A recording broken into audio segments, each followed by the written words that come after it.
안녕하세요. 절대갑투비의 명품 PD, 한 PD입니다. 자, 오늘은 이런저런 이야기를 좀 해보겠습니다. 특별하게 주제는 전세 폭등인데, 자, 그 얘기는 뒤에서 하기로 하고, 자, 여러분들 요즘에 여러분들 이 세상이 뒤바뀌고 있어요. 세상이 뒤바뀌고 있다. 먼저 좀 그것을 알아야 돼요. 판이 바뀌고 있다. 자, 우리가 생각했던 미국이 요즘 아니죠. 우리가 생각했던 미국이 아니다. 그리고 제가 반미주의자는 아니에요. 저는 대한민국은 미국과 공동체를 이루어야 된다. 좀 그런 표현은 그렇고 미국과 운명을 같이 해야 된다. 저는 그렇게 보거든요. 최소한 저희 생애에는. 그런데 그런 미국이 달라졌어요. 그죠? 애인이 달라졌어요. 애인이 달라졌어요. 달라졌어요. 이제 우방이라기보다는 이제 자국의 생존, 그죠? 자국의 생존을 더 우선시하는. 그러니까 우리가 전적으로 미국에 의존할 수가 없는 상황으로 가고 있는 거고, 이렇게 달라졌다. 그 정도만 얘기할게요. 자, 그 다음에 여러분 서울이 달라졌어요. 그죠? 서울이 달라졌다. 서울의 위상이 틀렸어요. 2억짜리 빌라가 한 10년 전에 2억 주고 산 빌라가 10억이 넘어 위치가 좋은 데는, 그죠? 한강 라인에 있는 데 있죠. 그런데 그리고 한 5천만 원에 샀는데 저 강북 쪽에서도 한 3억이 됐어. 이제 서울의 땅값이 올라가고 있다. 서울에 땅이 귀해지고 있다라는 거예요. 더 귀해지고 있다. 그런 것도 달라졌고요. 강남의 위상도 달라졌어요. 그죠? 강남의 위상이 2006년도에 엄청난 폭동으로 앞으로도 더 여기서 위상이 달라질까 했더니 그때보다 더 달라졌어. 강남이. 그죠? 그때보다 더 달라졌어. 그때 2008년도에 12억 꼭지가, 자, 그게 지금 50억, 60억이 됐어. 5배, 6배 올랐어. 근데 더 오른다는 거야. 그렇죠. 더 오를 가능성이 있죠. 잘 달라졌다. 세상이 이렇게 달라졌다. 이 이야기를 하는 것은 이제 과거의 프레임으로 보면 이제 세상이 안 보인다. 저는 그렇게 생각을 해요. 부동산 가격이 폭락을 한다. 지역에 따라 폭락하는 지역이 있고, 아직 계속 우상향하는 지역이 있긴 있죠. 그러나 우리가 서울 부동산을 놓고 볼 때 폭락을 한다. 자, 그거는 제가 보기에는 이제 서민들 코스프레에 불과해. 서민들 코스프레에 불과하다. 자, 그거 아셔야 돼. 자, 그 다음에 광역시가 달라졌어요. 그죠? 옛날 광역시에 땅을 갖고 있으면 부자, 건물을 가지고 있으면 부자, 상가를 가지고 있어도 부자. 자, 이제 광역시에 많은 자산을 가지고 있는 사람들은 강남의 아파트 좋은데 70억, 80억짜리 아파트 한 채 가진 것만도 못해. 그죠? 앞으로 자산 가치의 상승력을 봐도 달라졌어요. 자, 우리가 계속 얘기할 수 없으니까 여기까지만 할게요. 산업도 달라졌어요. 그죠? 산업도 달라졌어. 우리의 주력 산업도 달라지고 있어. 이렇게 세상이 바뀌고 있어요. 바뀌고 있다. 여러분들, 이런 얘기를 제가 왜 하냐면, 이런 얘기의 이런 얘기의 핵심이 결국은 코어가 뭐냐면, 양극화예요. 양극화가 현재도 벌어지고 있고 앞으로도 더 벌어질 것이다. 서울과 지역의 양극화, 서울과 수도권의 양극화, 강남과 강북의 양극화가 확 벌어지고 있어요 지금.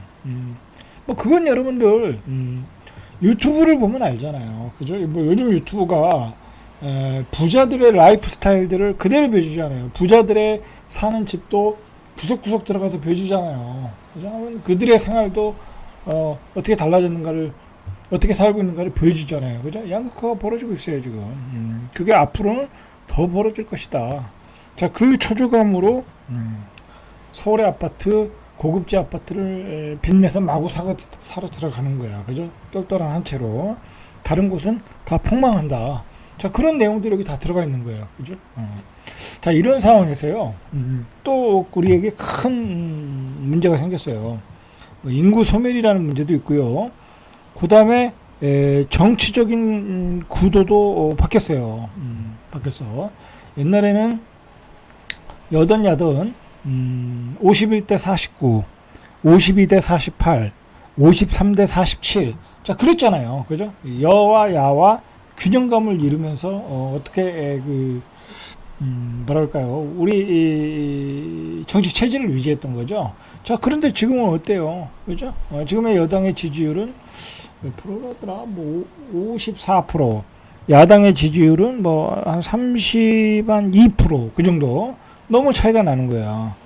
뭐, 대통령의 지지율은 그렇다 치고, 거기에 뭐, 거품이 껴있을 수 있으니까.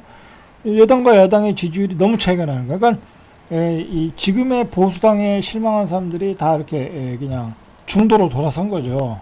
그죠? 아니면 이 진보 진영으로 돌아선 거죠. 이 정치 구도도 달라졌다라는 거야. 그런 점도 우리가 신경 써야 된다. 그게 맞든 틀리든. 그러나 저는 그렇게 생각하지 않는다. 항상 48대 52. 그죠? 뭐 그 정도가 딱 좋다. 그렇게 생각하는 거고. 그 다음에 우리가 한번 생각을 해봐야 될 게 여러분들 이재명 정부가 들어서 가지고 우리가 기대를 많이 했잖아요.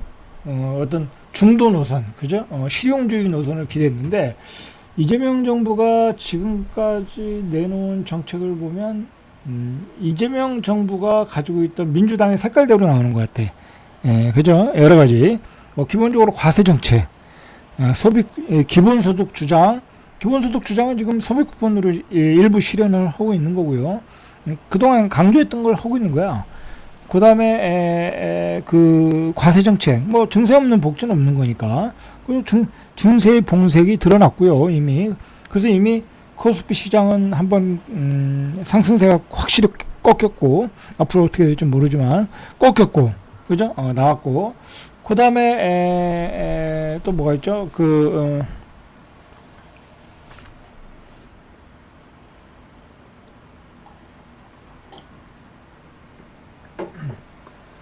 대북 뭐랄까요? 교육 뭐랄까? 강경 노선에서 이제 완화하는 정책으로 바뀌고 있고, 요번에 이제 확성기도 제거하고 그런 거. 뭐 그렇게 또 이렇게 민주당이 가지고 있는 정책을 또 피고 있고, 그리고 또 가장 중도 쪽에서 우려하는 게 노조잖아요, 노조. 그죠? 노조, 친노조 정책인데, 친노조 정책으로 지금 가고 있는 거잖아요.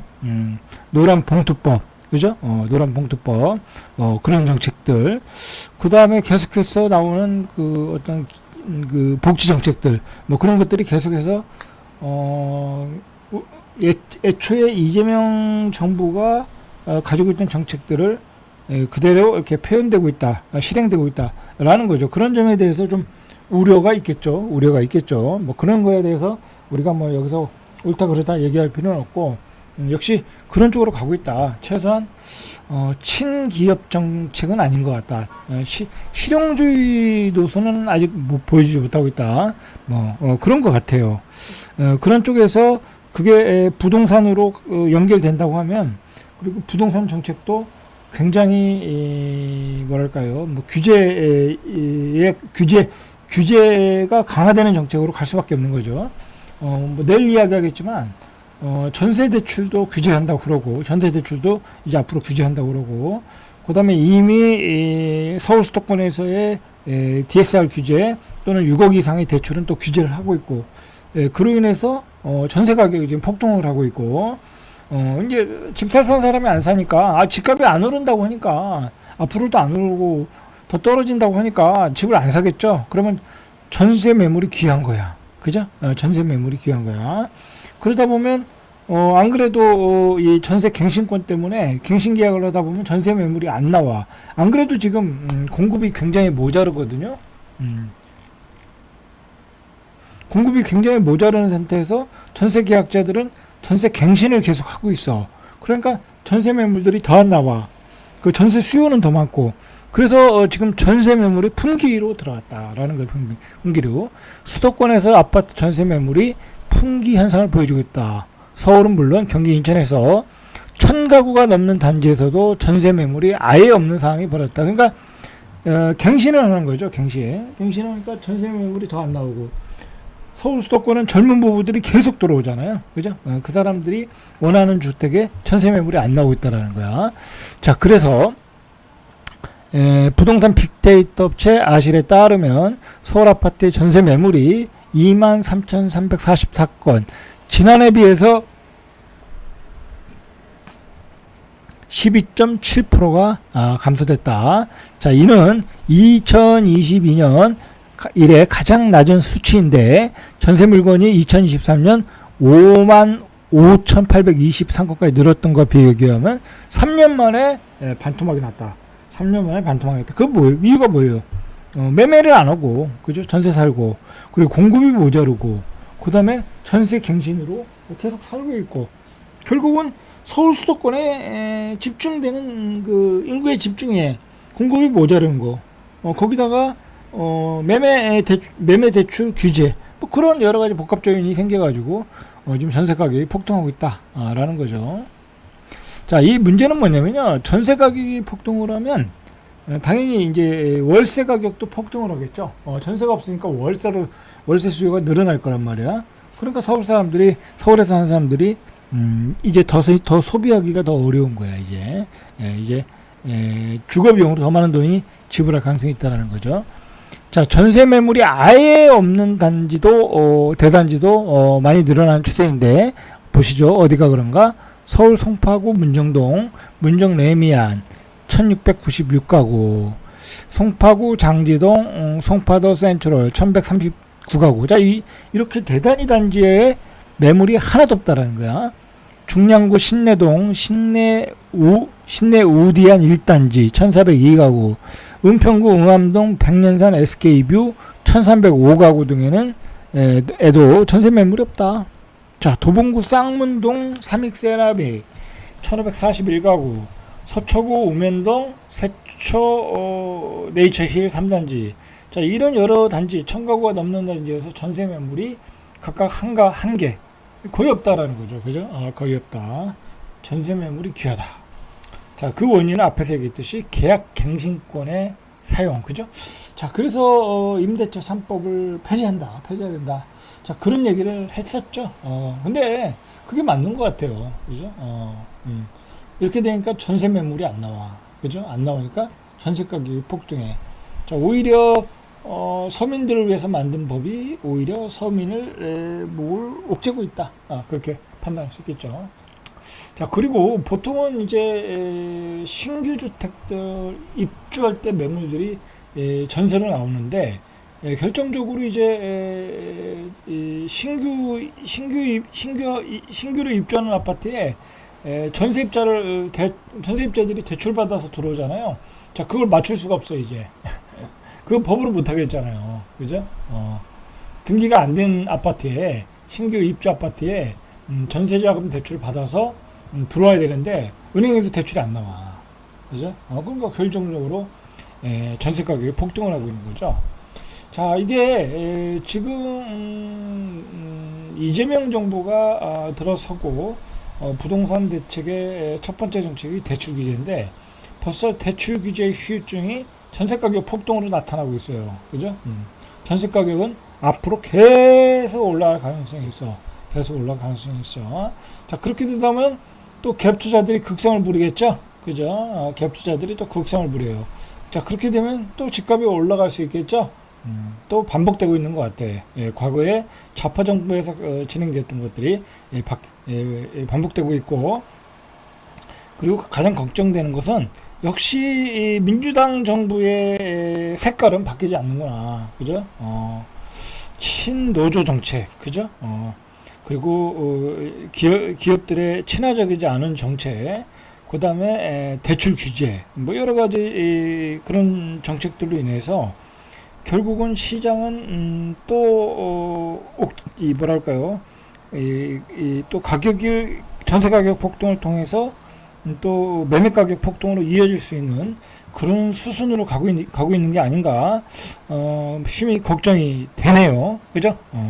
자, 절대값 TV의 명품 PD 한 PD였습니다.